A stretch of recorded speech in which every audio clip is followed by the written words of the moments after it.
wasn't looking for Tartaria when I found the dark day of 1780, May 19th to be exact, when the sky went black across New England and parts of eastern Canada.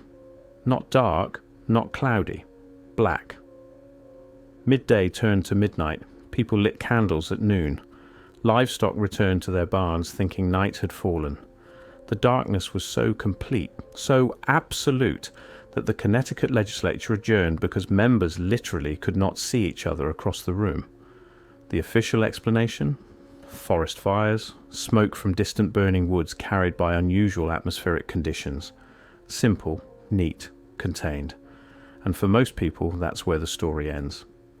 But the deeper I went into contemporary accounts, the more that explanation began to crack. Because this wasn't just New England. Reports of unusual atmospheric phenomena, darkened skies, blood-red moons, ash falling from clear air, appeared across multiple continents in the late 18th century. 1780, 1783, 1784, all within a handful of years, and all, curiously, coinciding with something else. The disappearance of Tartaria from maps. Let me be clear about what we're told happened. Forest fires, common enough in pre-industrial North America, generated enough smoke to darken the sky across hundreds of miles. The smoke lingered for most of a day, then dispersed. A natural phenomenon, unusual perhaps, but explicable. Except, the darkness wasn't gradual. Witnesses describe it arriving like a curtain being drawn. Timothy Dwight, future president of Yale, wrote that the darkness was as uncommon in its appearance as in its depth. Not smoke settling, not clouds gathering, a sudden advancing wall of blackness. And here's the strangest part. The darkness had a red-tinged quality at its edges. Multiple accounts describe a copper or brass-coloured hue to the air where the blackness met remaining light. The moon, when it rose that night, appeared blood-red through the haze. Forest fire smoke doesn't behave this way. I know because I've stood beneath smoke from wildfires. I've watched the sky turn orange, turn brown, watched ash fall like snow. But this is something different. The accounts describe not just darkness, but a quality of darkness that seems to defy simple atmospheric explanation. Samuel Williams, a Harvard professor who documented the event, noted that the darkness extended far beyond any reasonable estimate of where forest fires were burning. He calculated the affected area at over 150,000 square miles. That's not a fire, that's a regional catastrophe. So why forest fires? Why that explanation specifically? And why, when I started pulling on this thread, did I find that 1780 sits at the center of a constellation of other impossibilities? Here's where the pattern starts to emerge. 1776. American independence declared. A new nation, a new narrative, a new beginning. Fresh maps needed, fresh history required. 1780, the dark day, the sky goes black. And here's what you won't find in most history books. 1780 marks a turning point in cartography. The maps change, not in the way maps normally evolve, gradual corrections, updated surveys, refined borders. No, something else happens. The word Tartary begins to disappear, not quickly, not all at once, but systematically, deliberately, across multiple publishing houses in multiple countries. The name that had appeared on maps for centuries starts to fade. By 1820, it's nearly gone. By 1850, it's as if it never existed.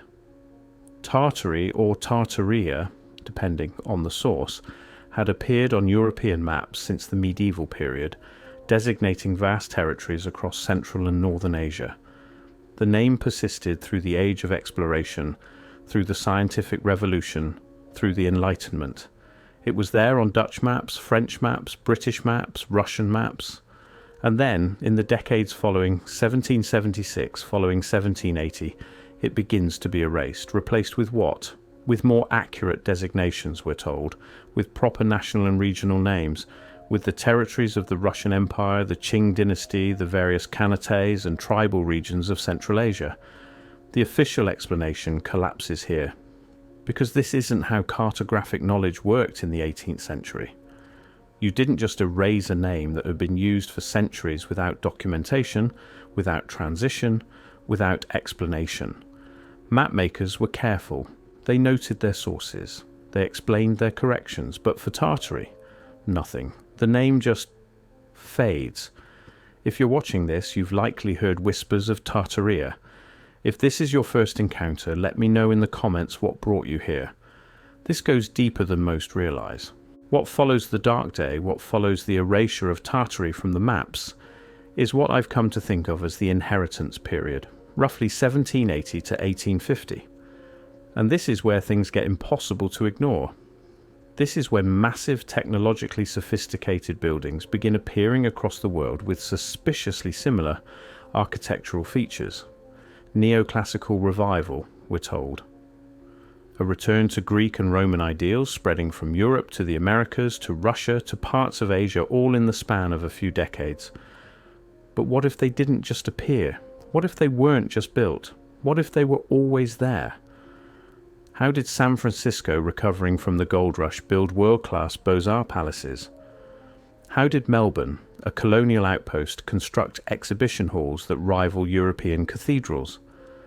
How did Chicago erect an entire exposition city in 2 years with 19th century technology? The official answer: progress, industrial revolution, colonial ambition, human ingenuity. But that answer requires us to ignore some uncomfortable facts. There are no adequate records of the construction process for most of these buildings. Photographs exist of completed structures. Almost none exist of the building process. No documentation of the labour forces required. No supply chain records for the millions of tons of stone. No contemporary accounts questioning how these structures appeared with such speed. What we have instead are dedication plaques, opening ceremonies, official histories written decades later, and a suspicious uniformity in the narrative. These buildings represent the triumph of this nation, or that empire, built by these or those unnamed groups of workers, completed on schedule despite all odds. The pattern suggests something else, not construction, inheritance. What if these buildings weren't built in the 1800s? What if they were already there? What if the plaques, the official histories, the dedication ceremonies were simply reattribution, a new civilization claiming the infrastructure of an old one? Let me know if you've noticed these patterns in your own city. The evidence is everywhere once you start looking. Don't forget to subscribe. This investigation continues. So let me propose an alternative timeline. Pre-1780. A global or near-global civilization exists. Tartaria, or whatever they called themselves. Advanced enough to build the classical architecture we see worldwide. Extensive enough to appear on every map. Organized enough to maintain infrastructure across continents. 1780 to 1785. Catastrophic collapse. Whether internal war, natural disaster, or something else. Destruction on a scale that darkens skies globally. The population is killed, displaced, or scattered. The infrastructure remains. 1785 to 1820. The inheritance period. The surviving or arriving populations, Russian expansion, European colonialism, American westward movement, Chinese territorial consolidation, claim the empty cities. Reattribute the buildings. Create foundation myths. We built this in record time with primitive tools becomes the standard narrative. 1820 to 1900, historical revision, encyclopedias rewritten, maps redrawn, academic consensus manufactured. Tartaria becomes a geographic term, not a civilization. The architectural inheritance becomes evidence of rapid industrial progress, not continuity with a previous culture. 1900 to present. The narrative solidifies. Anyone questioning it is marginalized.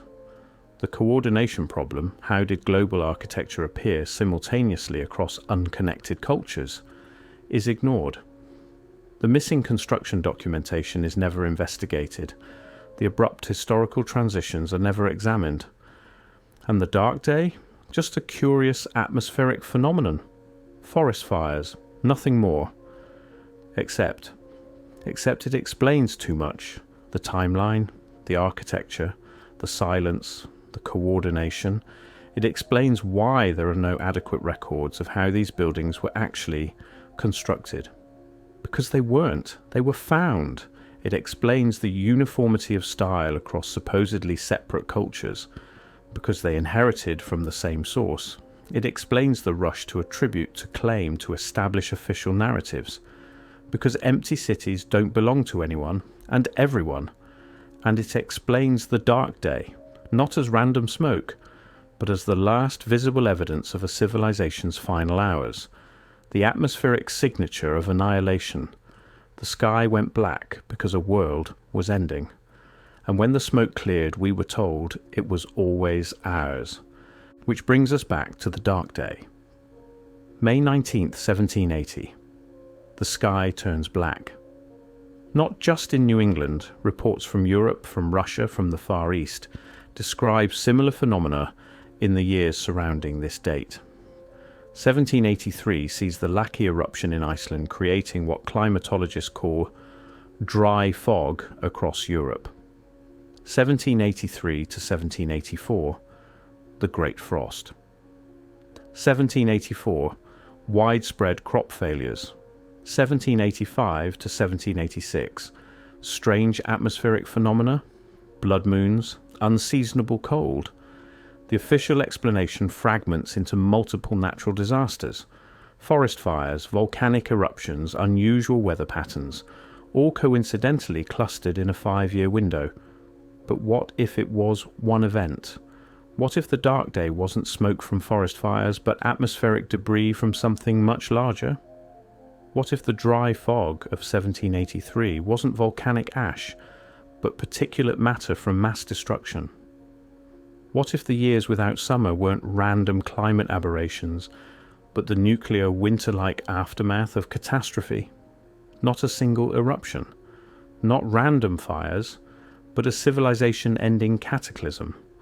The kind of event that would explain why Tartaria vanishes from maps after 1780. The kind of event that would leave behind empty cities, waiting to be re-inhabited. The kind of event that would require a new historical narrative to explain the architectural inheritance.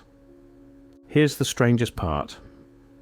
If Tartaria was a major civilization, if these buildings were built by a culture that spanned continents, where did they go? Not gradually, not through slow decline and conquest, but abruptly, completely. Maps from 1770 show Tartary. Maps from 1820 show Russia, China, and European colonial possessions. The transition happens within a generation. No wars documented. No massive migration recorded. No contemporary accounts of refugees, of cultural integration, of conquest and absorption. Just replacement. And here's what that requires: the complete destruction or displacement of a population massive enough to build global infrastructure, the erasure of their language, their records, their cultural memory, the reattribution of their architecture to new powers, the rewriting of maps, encyclopedias, histories, the coordination of this narrative across competing empires, Russian, British, French, American, Chinese, all agreeing on the same story. Tartary was never a real civilization, just a geographic term, nothing to investigate. The silence was deafening. No academic investigation into where the people went. No archaeological interest in excavating Tartarian sites. No linguistic analysis of potential surviving language.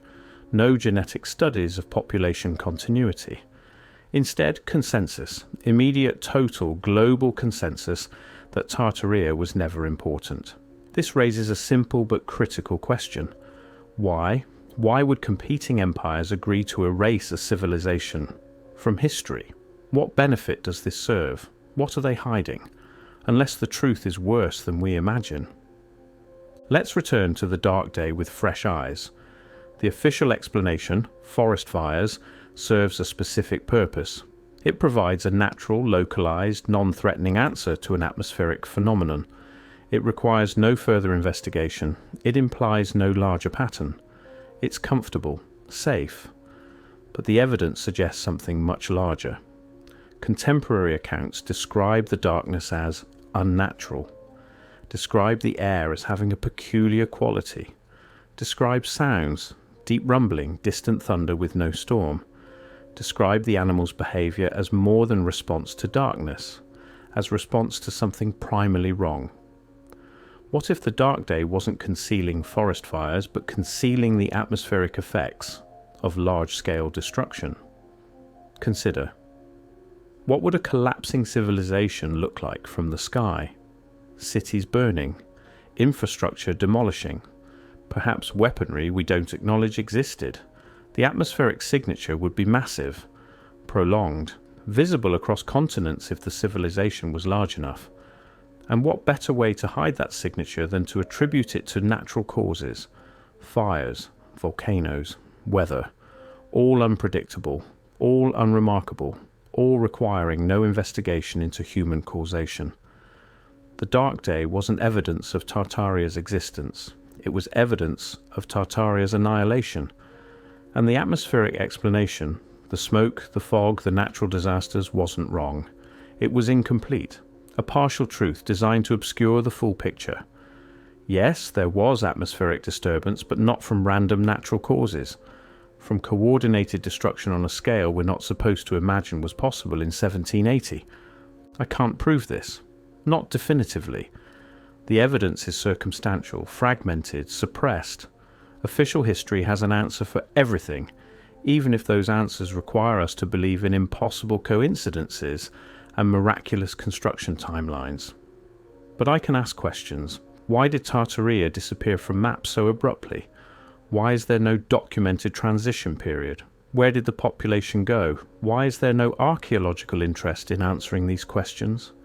Why do buildings from San Francisco to St. Petersburg share identical architectural DNA, despite supposedly being built by different cultures, with no communication?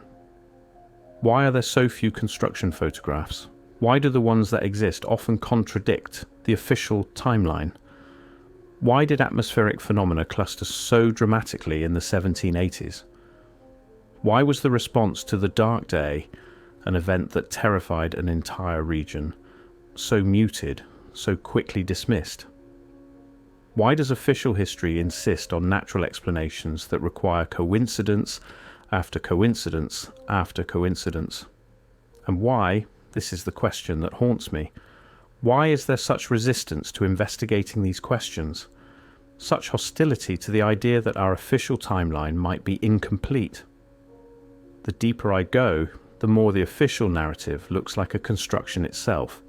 Not a lie exactly, but a careful arrangement of partial truths, a story designed to satisfy without revealing.